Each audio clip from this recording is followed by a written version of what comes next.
어제 저녁에 어떤 음식을 만드셨습니까? 아까 우리 교사들 예배를 따로 모여서 어제 저녁에 음식은 몇 점이나 줄 수 있습니까? 그랬더니 100점을 준대요. 그래서 야, 엄마가 정말 음식을 잘 만드셨구나. 그랬더니 아빠가 만들었어요. 그러시더라. 우리는 뭐 요리를 하든지 아니면 뭐 다른 일들을 하든지 우리가 하는 그 일에 대해서 늘 좀 부족함을 느끼고 완전한 만족을 느끼지는 못합니다. 그래서 내 실력과 환경과 삶의 열매에 대해서 만족하기보다는 좀 아쉬운 부분들을 많이 가지고 살아갑니다. 부족함을 채우기 위하여서 그 분야에서 나보다 더 잘하는 사람을 바라보고 그 모습 그대로를 통하여서 내 부족함을 채우려고 하는 것이 우리들의 모습입니다. 우리가 누군가를 따라 삶의 모든 행동들을 또 쫓아가는 것을 모방이라는 단어로 설명합니다. 국어사전의 모방이란 무엇을 본으로 삼아 그대로 만들거나 따라하는 일로 정의되어 있습니다. 내가 누군가를 모델로 삼는다는 것은 그 모습 그대로 따라가기를 원한다는 것입니다. 여러분, 어쩌면 지금의 내 모습은 내가 누군가를 모방하여서 만들어진 모습입니다. 다시 말하면 내가 누군가를 따라 살아왔다는 것입니다. 여러분, 잠자는 모습도요, 아버지와 아들의 모습이 똑같죠? 왜요? 그 모습을 보고 자라기 때문에 이런 모습들이 우리에게 있다는 것입니다. 그 모습이 너무너무나 아름답고 너무너무나 훌륭하고 너무나 멋져 보여서 나도 그렇게 행동하고 싶어하는 것이 우리들의 마음이라는 것이죠. 그래서 지금까지 내가 많은 시간을 함께 살아온 가족이나 많은 시간을 보냈던 친구들이나 학교에서 나를 가르치셨던 선생님이나 또 내 마음에 많은 영향을 미친 누군가를 내가 모방하면서 살아왔다는 것입니다. 때로 그 사람은 책 속에서 내가 만난 주인공일 수도 있고 나에게 깊은 감동을 주었던 영화 속의 한 사람일 수도 있습니다. 하나님의 자녀인 우리들은 성경 속에서 만난 그 믿음의 사람이 우리의 삶의 롤 모델이 되기도 하고 내가 모방하고 싶은 사람이 되기도 합니다. 누군가 여러분에게 가장 롤 모델로 삼고 싶은 사람이 누굽니까? 라고 물어본다면 여러분은 어떤 대답을 하시겠습니까? 바로 그 대답의 대상이 여러분이 가장 모방하며 살아왔던 사람이라는 것입니다. 누군가 저에게 목사님, 그러면 목사님은 목회를 할 때 누가 가장 모델로 삼으시며 살아왔습니까? 라고 물어본다면 제가 어떻게 대답을 할까요? 많은 부흥을 이루었던 정말 능력 있는 목사님이나 부흥 집회에 많은 그런 영향력을 끼치는 부흥사들이나 여러 가지 사역과 또 달란트를 감당해내는 그런 사역자들을 저는 롤 모델로 삼고 있지 않습니다. 그 질문에 대한 저의 대답은 저는 어머니라고 자신 있게 말씀드리면서 지금까지 살아왔습니다. 어머니가 살아갔던 그 삶의 모습이 저의 신앙의 롤 모델이었기 때문입니다. 교회가 어려운 일을 당할 때, 또 목사님이 좀 어려운 일을 당하실 때 아무 내색하지 않고 일주일 동안 금식하며 기도했던 그 기도의 모습을 저는 지금도 기억합니다. 한 생명을 위하여서 정말 많은 것들을 쏟아부으셨던 그 모습, 섬김의 삶을 사셨던 그 모습을 기억하면서 나도 저렇게 살고 싶다라고 생각하면서 지금까지 목회를 해왔기 때문입니다.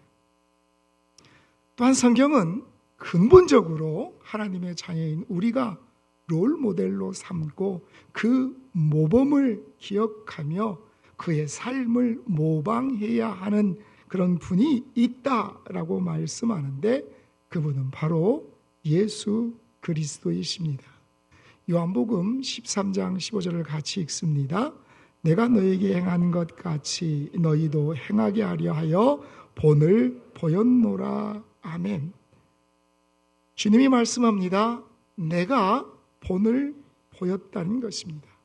여러분, 본을 보였다라는 헬라의 언어의 의미는 눈 아래 놓아 보여준다는 것입니다.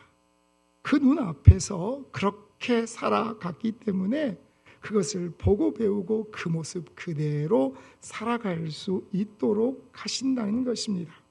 성경은 우리를 그리스도인이라고 부르고 계십니다. 믿지 않던 안디옥 사람들이 초대교회 안디옥 교회 사람들의 모습을 보면서 야, 저 사람들은 그리스도인이다.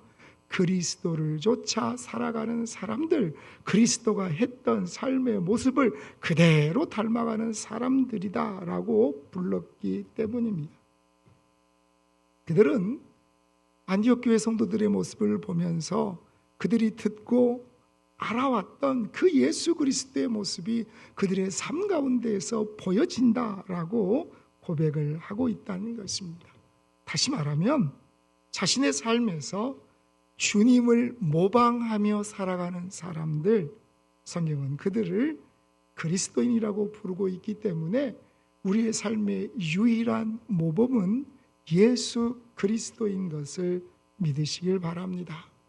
성경은 그런 하나님의 백성들이 살아가는 삶의 모습이 어떻다라고 말씀합니까? 고린도전서 4장 9절 같이 읽습니다. 내가 생각하건대 하나님이 사도인 우리를 죽이기로 작정된 자 같이 끄트머리에 두셨으며 우리는 세계 곧 천사와 사람에게 구경거리가 되었노라. 아멘. 하나님께서 마지막 시대를 살아가는 우리에게도 동일하게 말씀합니다. 우리가 무엇이 되었다고요? 구경거리가 되었다는 것입니다. 사람들이 우리의 삶의 모든 행동 하나, 말 하나를 살펴본다는 것입니다. 원래 구경거리라는 말의 의미는 운동선수들이 그 경기장 안에서 운동을 할 때 그곳에 있는 모든 사람들이 그들의 행동 하나, 말 하나를 계속해서 살펴본 것을 의미하고 있습니다. 목회자의 가정을 유리집이라고 이야기를 합니다. 다 투명하게 보이는 공개된 그런 가정의 모습이기 때문에 누구나 지나가다가 그것을 보고 여러 이야기들을 할 수 있기 때문에 참 목회자로 산다는 것이 쉽지가 않습니다. 그런데 여러분, 이것은 목회자들만의 이야기가 아니라 하나님의 자녀인 우리 모두가 세상 사람들에게 유리집과 같은 삶의 모습으로 살아내야 한다는 것입니다. 여러분, 직장에서도 내가 예수님을 믿는다는 이유만으로 다른 사람들은 당연히 하는 것을 나에게는 안 된다고 이야기할 때도 있습니다. 그런 일들을 당할 때 때론 우리는 억울하기도 합니다. 그런데 한 가지 기억하십시오. 왜 세상 사람들이 그렇게 우리를 보는가? 우리가 그리스도를 닮아 살아가는 사람들이기 때문이라는 것입니다. 세상에는 부정적인 소문이 있고 긍정적인 소문이 있죠. 자, 여러분, 부정적인 소문이 더 빨리 퍼질까요? 긍정적인 소문이 더 빨리 퍼질까요? 서울대 심리학과 곽금주 교수팀이 부정적인 소문과 긍정적인 소문을 모 집단을 모아서 실험을 해봤습니다. 그랬더니 부정적인 소문에 도달하는 범위는 긍정적인 소문이 도달하는 범위의 4배가 넘었습니다. 그리고 사람들이 긍정적인 이야기를 들으면 4%만 옆에다 이야기를 해요. 그런데 부정적인 이야기를 들었더니 86%가 이랬대더라 라고 이야기를 한다는 것입니다. 그래서 좋은 소문은 걸어가지만 나쁜 소문은 날아간다라는 속담이 있는 것입니다. 여러분, 어쩌면 교회가 아무리 선하고 착한 일들을 한다 할지라도 교회가 한번 저지르는 그 실수와 잘못이 훨씬 더 많은 사람들에게 알려지기 때문에 어쩌면 세상 사람들은 교회를 향하여 손가락질하며 살아가는지는 모릅니다. 그러나 중요한 것은 하나님의 자녀인 우리는 행동 하나, 말 하나를 할 때에 이것이 세상 모든 사람들이 우리를 지켜보고 있고 우리는 그들의 구경거리가 되어 살아가기 때문에 늘 깨어서 하나님이 기뻐하시는 모습, 하나님께서 우리를 바라보시면서 행복해 하시는 그 모습으로 살아가야 함을 기억하시기를 소원합니다. 내 입에서 나오는 부정적인 말 한마디를 누가 듣고 있어요? 온 세상이 듣고 있다는 것입니다.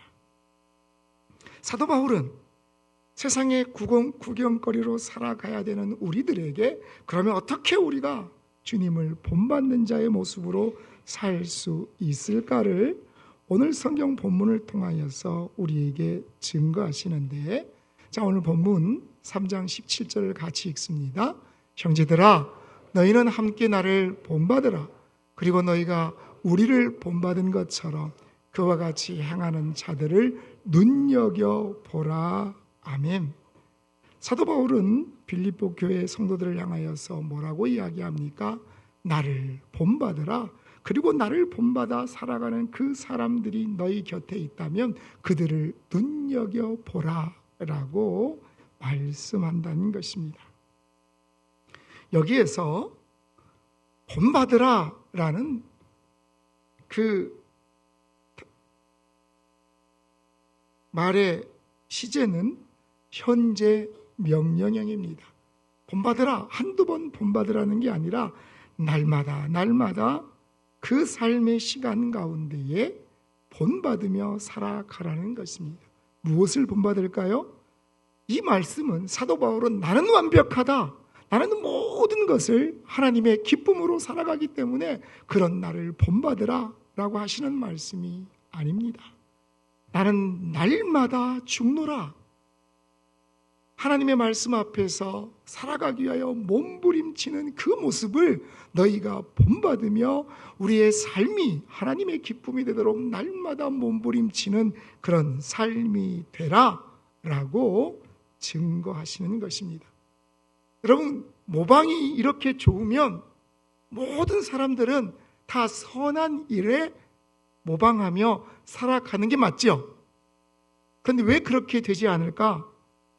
모방 가운데에서는 선하고 착하고 좋은 것만 모방하는 것이 아니라 어떤 것도 모방을 해요? 나쁜 것도 잘못된 것도 모방할 때가 우리의 삶에 있기 때문입니다. 하나님의 사람들도 하나님 앞에 더 신실하고 정직하고 성결하게 살아가는 것을 모방하는 것보다는 좀 쉽고 편하고 적당히 타협해서 살아가는 것이 훨씬 더 편하기 때문에 그 일을 모방하며 살아가는 사람들도 있다라고 말씀하는 겁니다. 자, 18절 오늘 같이 읽습니다. 내가 여러 번 너에게 말하였거니와 이제도 눈물을 흘리며 말하노니 여러 사람들이 그리스도의 십자가의 원수로 행하느니라. 아멘. 여러분, 지금 이건 누구에게 하는 말씀입니까?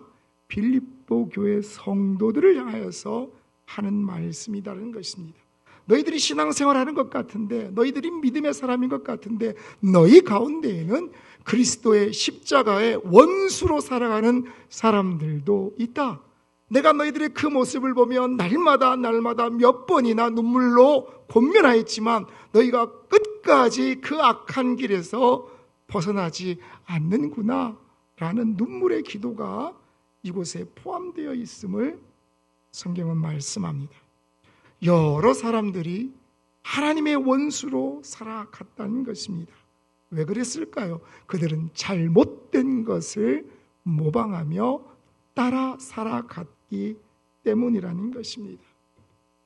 그 당시 빌립보 교회 성도들 가운데에는 십자가의 원수로 살아가는 사람들이 있었습니다. 사도 바울이 그들을 권면합니다. 한 번 이야기하고 두 번 이야기하고 때로는 눈물을 흘리며 그들의 그 잘못을 하나님 앞에 기도하며 그가 목회를 했습니다. 그런데 그들은 여전히 삶의 잘못된 자리에서 돌아오지 않고 여전히 하나님의 대적자의 길을 걸어가고 있음을 성경은 말씀한다는 것입니다. 사도 바울이 어떻게 했다고 이야기합니까? 눈물을 흘리며 기도했다는 것입니다. 여기에 눈물을 흘렸다는 것은 내가 조용히 한두 방울 눈물을 흘렸다는 의미가 아니라 대성통곡을 하고 하나님 앞에 슬피 울며 탄식하며 기도했다는 것입니다. 목회자들이 성도들을 바라보며 기도할 때 하나님 이 성도만 생각하면 하나님 너무 기쁘시죠? 하고 기쁨의 눈물을 흘리며 기도할 때도 있고, 어떤 성도들을 바라보면서는 하나님 정말 이 성도를 불쌍히 여겨주셔서 그의 마음을 돌이켜 주옵소서라고 기도할 때도 있습니다. 똑같이 눈물로 기도하는 기도 가운데 여러분은 어떤 눈물의 기도의 대상이 되기를 원하십니까? 그들은 왜 대적자의 길을 걸었을까? 성경은 이렇게 말씀합니다. 19절 같이 읽습니다. 그들의 마음은 멸망이요 그들의 신은 배요 그 영광은 그들의 부끄러움에 있고 땅의 일을 생각하는 자라. 아멘. 혹시 여러분 염치라는 단어를 아십니까? 갈치, 삼치 뭐 이런 종류는 아니고 염치, 사람이 태어나서 사람이 이때까지 살아가면서 가장 처음 부끄러움을 느꼈을 때는 언제일까요?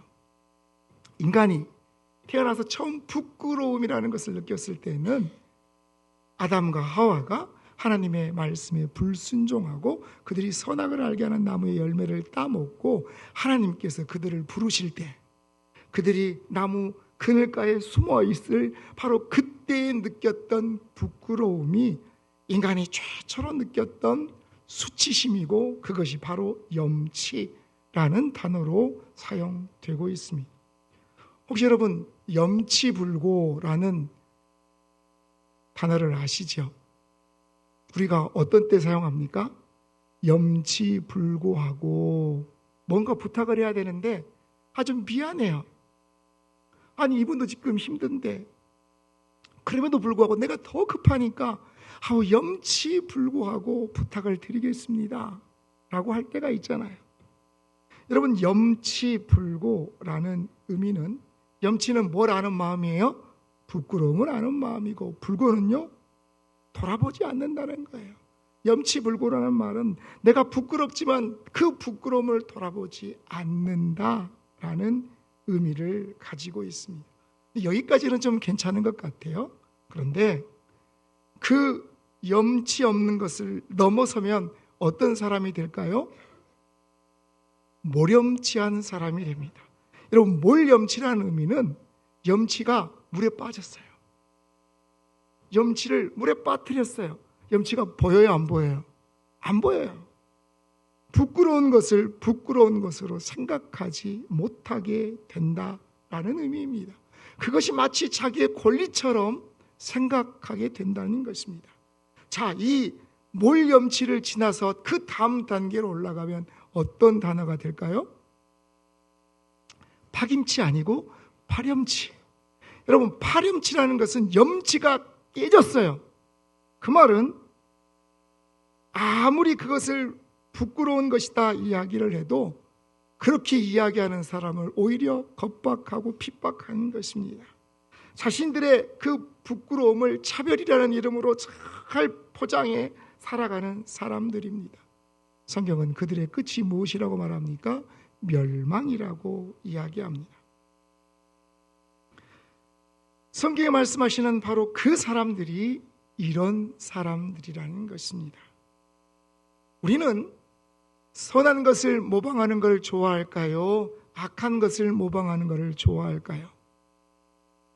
아이들이 조그만 유치원 아이들이 횡단보도를 지날 때 어떻게 지나요?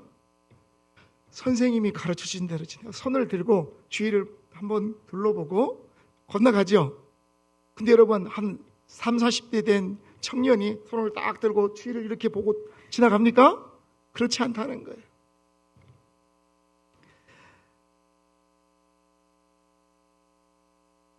살아가면서 우리는 선한 것보다는 악한 것을 모방하는 그런 모습으로 살아가는데, 엘버트 반두라라는 학자가 보보 인형 실험이라는 걸 했어요. 자, 보세요. 세 그룹의 사람들이 있습니다. 한 그룹의 아이들에게는 그 인형을 막 공격하는 모습을 보여줬어요. 그리고 그 다음 한 그룹의 아이들에게는 그 인형을 아이고 착하다, 아이고 사랑스럽다 쓰다듬으며 안아주는 그 모습을 보여줬어요. 또 그 다음에 한 부류의 아이들에게는 인형을 쳐다도 보지 않았어요. 그냥 자기 일 하고 싶은 대로 다 했어요. 여러분, 그러면 그 결과가 어떤 결과가 나왔을까요? 그런 것을 보여준 아이들에게 똑같은 방에 집어넣었더니, 첫 번째는 어떤 걸 본 아이들이에요? 막 공격하고 때리고 신나게 막 부수고, 80%의 아이들이 똑같이 자기가 본 것처럼 그 인형을 막 때리는 거예요. 그 다음에 두 번째 그룹의 아이들이 들어갈 때 이들은 어떤 걸 봤어요? 아이고 이쁘다, 사랑스럽다. 42%가 그 인형을 쓰다듬고 사랑해줬고, 그 중에 한 명도 공격적인 행동을 한 아이는 없었어요. 마지막 세 번째 부류는 어땠을까요? 100% 저는 인형에 무관심했다는 것입니다. 여러분, 우리가 무엇을 보느냐에 따라서 어떤 것을 모방할지가 결정된다면, 우리가 믿음의 부모로서 우리 자녀들에게 어떤 모습을 보여주어야 할지, 내가 그리스도인으로 살아가면서 주위에 있는 사람들에게 어떤 모습을 보여주어야 할지를 우리가 늘 고민하며 살아가야 되는 것입니다. 우리가 세상을 살면서 이런 생각이 들 때가 됐죠. 아이고 목사님, 나 혼자 뭐 바뀐다 그래서 세상이 바뀌겠어요? 어찌게 보면 참 맞는 말입니다. 내 한 사람 변화된다고 해서 세상이 변화될까? 교회 안에서 나 혼자 변화된다고 해서 교회의 모든 분위기가 변화될까? 그렇습니다. 나 혼자 변화돼서 모든 것이 바뀌지 않을 수 있습니다. 그런데 적어도 내가 서 있는 그 자리, 내가 생활하는 그 삶의 자리는 하나님이 통치하시는 하나님의 통치가 임하는 곳으로 바뀔 수 있음을 우리는 믿습니다. 적어도 나라도, 적어도 우리 가정이라도, 우리 교회라도 본의 없이 살아가는 이 시대, 악한 것을 쫓아 살아가는 이 시대를 향하여 하나님의 자녀의 모습이 이런 모습임을 보여주고 살아갈 때, 그곳에서 하나님의 놀라운 통치가, 또 하나님의 놀라운 역사가 일어남을 믿으시길 바랍니다. 조선시대에 이양현이라는 선비가 있었습니다. 그가 시를 하나 지었는데 나중에 김구 선생님의 백범일지의 그 시가 소개되면서 유명해진 시입니다.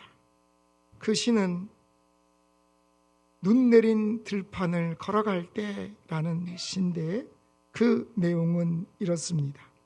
눈 내린 들판을 밟아갈 때에는 함부로 걷지 마라. 오늘 걷는 나의 발자국은 반드시 뒷사람이 이정표가 될 것이다 라고 하는 시조가 있습니다. 여러분, 눈 덮인 그 길을 걸어갈 때에 내가 밟고 지나가는 그 한 걸음 한 걸음이 선명하게 남게 됩니다. 근데 발걸음이 이 길을 향해 나가는 게 아니라 이리 갔다가 아닌가? 저리 갔다가 아닌가? 저리 갔다가, 그러면 여러분 그 길을 따라가고 싶은 마음이 생길까요?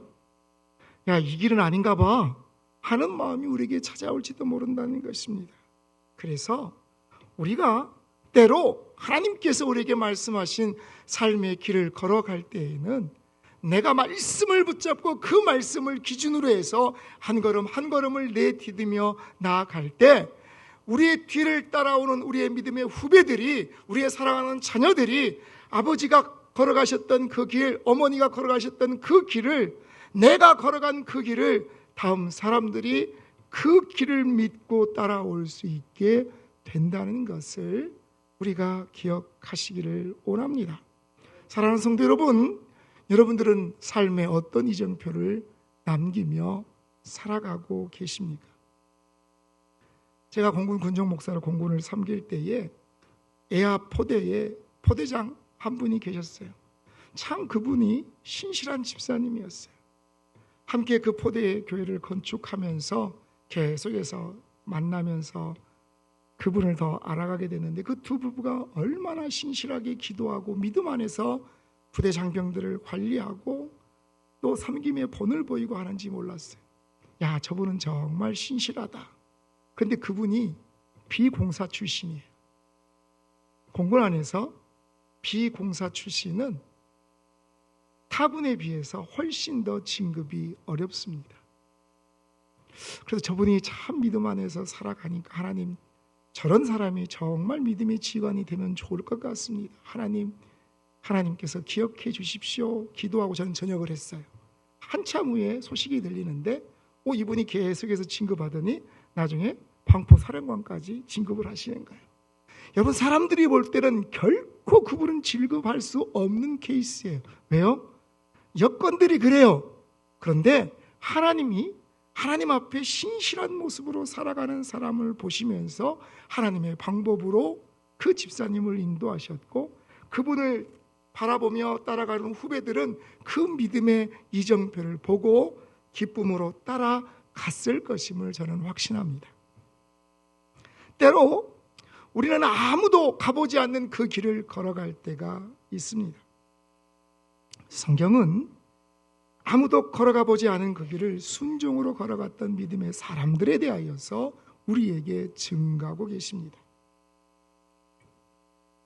이스라엘 백성들이 이제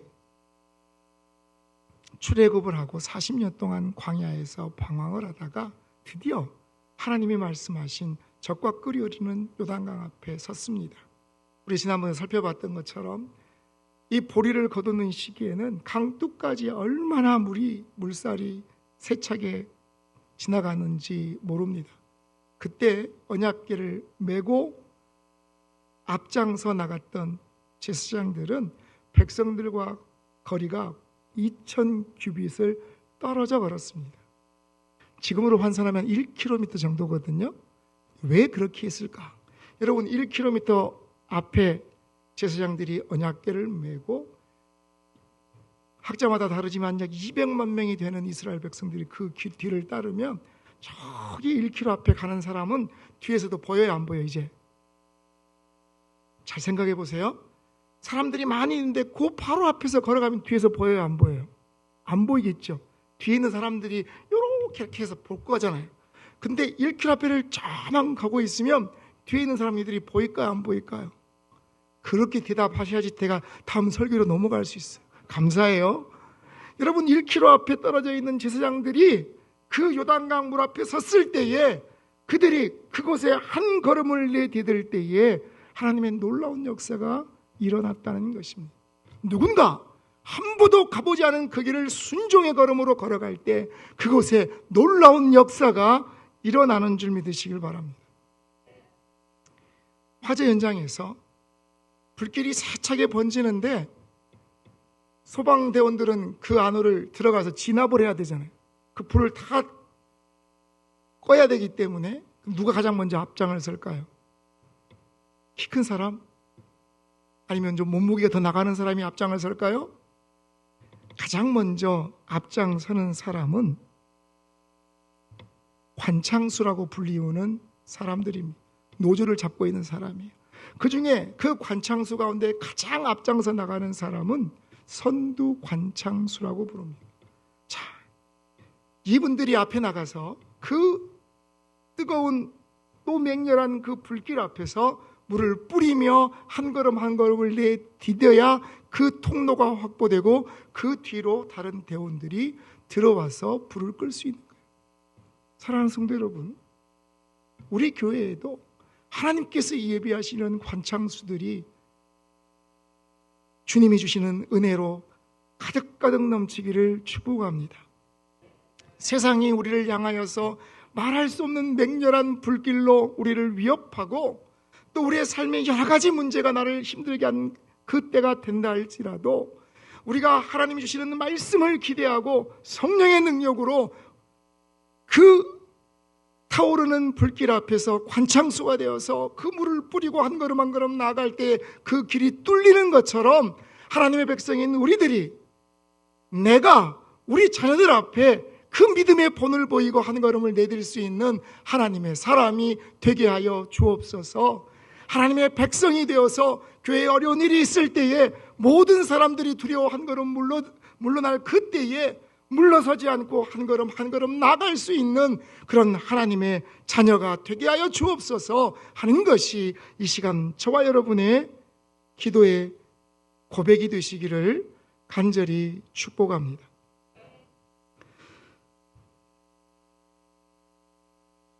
요단강을 건널 때 가장 앞장섰던 제사장들, 맹렬한 불길 한가운데에서도 물러서지 않고 한 걸음 나가는 그 관창수들은 왜 이렇게 무모해 보이는 도전을 포기하지 않을까요? 그들은 원래 겁이 없기 때문일까? 아니면 도전 정신이 충만해서 늘 새로운 것을 도전하기를 좋아해서일까? 아니라는 것입니다. 그것은 사명이 생명보다 귀하기 때문입니다. 하나님이 우리에게 허락하신 그 사명, 내가 그리스도인이라는 하나님의 자녀라는 그런 이름으로 이 땅을 살아갈 때에 세상의 많은 핍박과 어려움 앞에서 말할 수 없는 환경 앞에서도 내가 하나님의 자녀로 예수님이 살아가셨던 그 삶의 모습을 따라 살기를 소원하는 바로 그 사명이 우리의 삶의 그 어떤 것보다 소중하고 귀하기 때문에 우리가 그 길을 기쁨으로 감사함으로 한 걸음 한 걸음 나갈 수 있다는 것을 기억하는 이 시간이 되기를 간절히 축복합니다. 모든 사람들이 한 번도 가보지 않은 그 길에 머물러 서 있고 머뭇거릴 때에 뒤에 있는 사람들을 바라보면서 내가 앞장서 한 걸음을 걸을 때 그 한 걸음을 뒤에 있는 모든 사람들이 믿고 걸어올 수 있는 우리의 자녀들이 부모인 우리의 모습을, 우리의 그 신앙의 모습을 바라보면서 그들의 믿음의 걸음을 뗄 수 있는 그런 귀한 사명들을 감당하는 저와 여러분 되시기를 주님의 이름으로 축복합니다.